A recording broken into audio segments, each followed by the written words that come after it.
जूझ कहानी आनंद यादव ने लिखा है, जिसका प्रश्न उत्तर और संक्षिप्त जानकारी हम लोग पहले ले चुके हैं। तो अब कहानी को पढ़ते हैं। पाठ ये लेखक अपने बारे में लिखता है, इसलिए एक तरह से यह आत्माभिव्यक्ति है। पाठशाला जाने के लिए मन तड़पता था, लेकिन दादा के सामने खड़े होकर यह कहने की हिम्मत नहीं होती कि मैं पढ़ने जाऊंगा। डर लगता था कि हड्डी पसली एक कर देगा, इसलिए मैं इस ताक में रहता कि कोई दादा को समझा दे। मुझे इसका विश्वास था कि जन्म भर खेत में काम करते रहने पर भी हाथ कुछ नहीं लगेगा। जो बाबा के समय था वह दादा के समय नहीं रहा। यह खेती हमें गड्ढे में धकेल रही है। पढ़ जाऊंगा तो नौकरी लग जाएगी, 4 पैसे हाथ में रहेंगे, विठोबा आर्डा की तरह कुछ धंधा कारोबार किया जा सकेगा। अंदर ही अंदर इस तरह के विचार चलते रहते। लेखक बोल रहा है कि मुझे स्कूल जाने के लिए मन बहुत तड़पता था, लेकिन पिताजी के सामने कहने की हिम्मत नहीं थी, और इसलिए नहीं हिम्मत थी कि कहूँगा तो वो बड़ी पिटाई करेगा।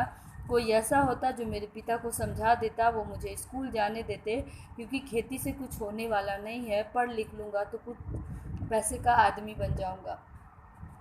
दिवाली बीत जाने पर महीना भर ईख पेरने का कोल्हू चलाना होता। कोल्हू जरा जल्दी शुरू किया तो दादा की समझ से ईख की अच्छी खासी कीमत मिल जाती। या उसकी समझ कुछ हद तक सही थी। जब चारों ओर कोल्हू चलने लगते तो बाजार में गुड़ की बहुतायत हो जाती और भाव नीचे उतर आते। उस समय नंबर 1 और नंबर 2 का गुड़ बहुत आता, और हमारे जैसे खेतों पर ही बनाए गए नंबर 3 के गुड़ को कौन पूछता। बाकी के किसान दूसरे ढंग से विचार करते थे। उनका मत था कि यदि ईख को और कुछ दिन खेत में खड़ी रहने दिया गया तो गुड़ जरा जल्दी निकलता है। देर तक खड़ी रहने वाली ईख के रस में पानी की मात्रा कम होती है और रस गाढ़ा हो जाता है, जिसके कारण ज़्यादा गुड़ निकलता है। लेकिन दादा की समझ से गुड़ ज़्यादा निकलने की अपेक्षा भाव ज़्यादा मिलना चाहिए, इसलिए सारे गांव भर में हमारा कोल्हू सबसे पहले शुरू होता था। इसी कारण वह इस वर्ष भी शुरू हुआ और हम उससे जल्दी निपट गए, आगे के काम में लग गए। सभी जन धूप में लेटे हुए थे। माँ धूप में कंडे थाप रही थी। मैं बाल्टी में पानी भर भर कर उसे दे रहा था।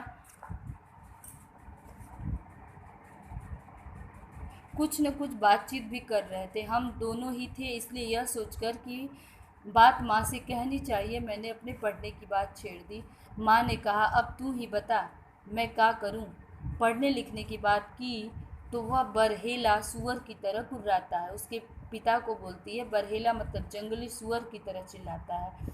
तुझे मालूम है, माँ के मन में जंगली सुअर बहुत गहराई में बैठा हुआ था। ये इसलिए लिखा है कि माँ को लगता था सबसे भयानक और उग्र जंगली सुअर होता है, इसलिए उसने पिता को जंगली सुअर का विशेषण दिया। अब मफरा ब्रैकेट में दिया है, खेती के सभी काम बीत गए हैं, मेरे लिए अब कुछ तो करना नहीं रह गया है, इसलिए कहता हूँ तू दत्ता जी राव सरकार से मेरे पढ़ने के बारे में कह। आज ही रात को उनके यहाँ चलेंगे, मैं चलूँगा तेरे साथ। तू उन्हें सब कुछ समझा कर बता दे तो वे दादा को ठीक तरह से समझा सकेंगे। ठीक है, चलेंगे। माँ ने हाँ तो की, लेकिन अंदर से माँ के स्वर में उदासी थी। मुझे भी मालूम था कि इतना करने पर भी कोई लाभ नहीं होगा, लेकिन वह मेरा मन रखने के लिए जाने को तैयार हो गई।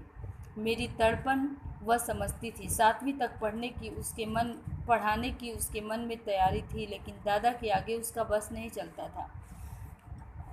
रात को मैं और माँ दत्ताजी राव देसाई के यहाँ गए। ये इनके यहाँ के मुखिया रहे होंगे।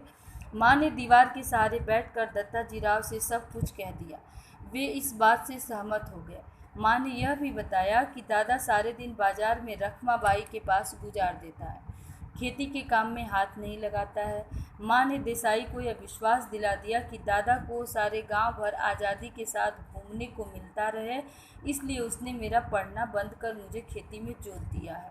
यह सुनते ही देसाई दादा पर चिढ़ गए और बोले, आने दे अब उसे, मैं उसे सुनाता हूँ कि नहीं, अच्छी तरह देख। उठते उठते मैंने भी दत्ताजी राव से कहा, अब जनवरी का महीना है, अब परीक्षा नज़दीक आ गई है। मैं यदि अभी भी कक्षा में जाकर बैठ गया और पढ़ाई की दुहराई कर ली तो 2 महीने में 5वीं की सारी तैयारी हो जाएगी और मैं परीक्षा में पास हो जाऊंगा।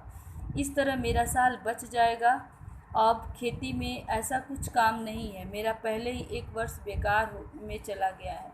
ठीक है ठीक है, अब तुम दोनों अपने घर जाओ, जब वह आ जाए तो मेरे पास भेज देना, और उसके पीछे से घड़ी भर बाद में तू भी आ जाना रे छोरा। जी कहकर हम खड़े हो गए। उठते उठते हमने यह भी कहा कि हमने यहाँ आकर ये सभी बातें कही है, यह मत बता देना, नहीं तो हम दोनों की खैर नहीं है। माँ अकेली साग भाजी देने आई थी, यह बता देंगे तो अच्छा होगा। ठीक है, मुझे जो करना है मैं करूँगा। देख, उसके सामने ही तुझसे कुछ पूछूंगा तो निडर होकर साफ साफ उत्तर देना, डरना मत। नहीं जी। मैं माँ के साथ लौट आया। 1 घंटा रात बीते दादा घर आया, मैं घर में ही था।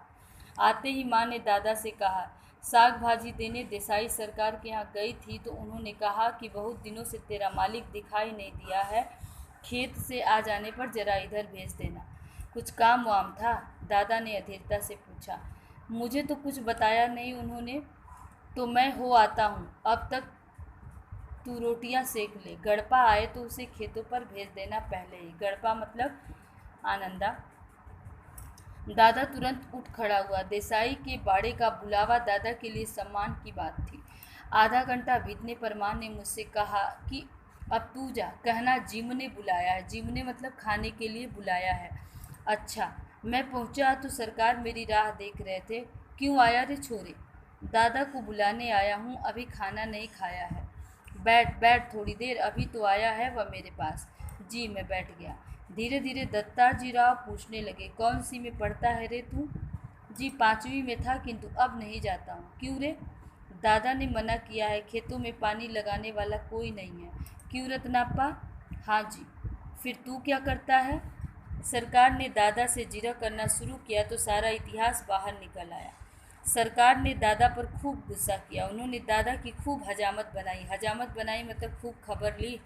देसाई के खेत को छोड़ देने के बाद दादा का ध्यान किस तरह काम की तरफ नहीं रहा। मन लगाकर वह खेत में किस तरह श्रम नहीं करता, फसल में लागत नहीं लगाता, लुगाई और बच्चों को काम में जोत कर किस तरह खुद गांव भर में खुले सांड की तरह घूमता है, और अब अपनी मस्ती के लिए किस तरह छोरा के जीवन को बलि चढ़ा रहा है।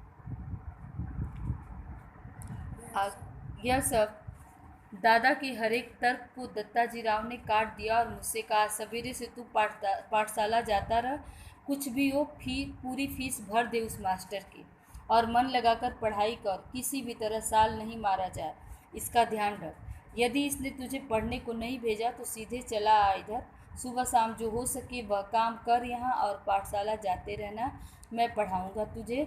इसके पास ज़रा ज़्यादा बच्चे हो गए हैं, इसलिए तुम्हारे साथ कुत्तों की तरह बर्ताव करता है। बाकी कल पढ़ते हैं।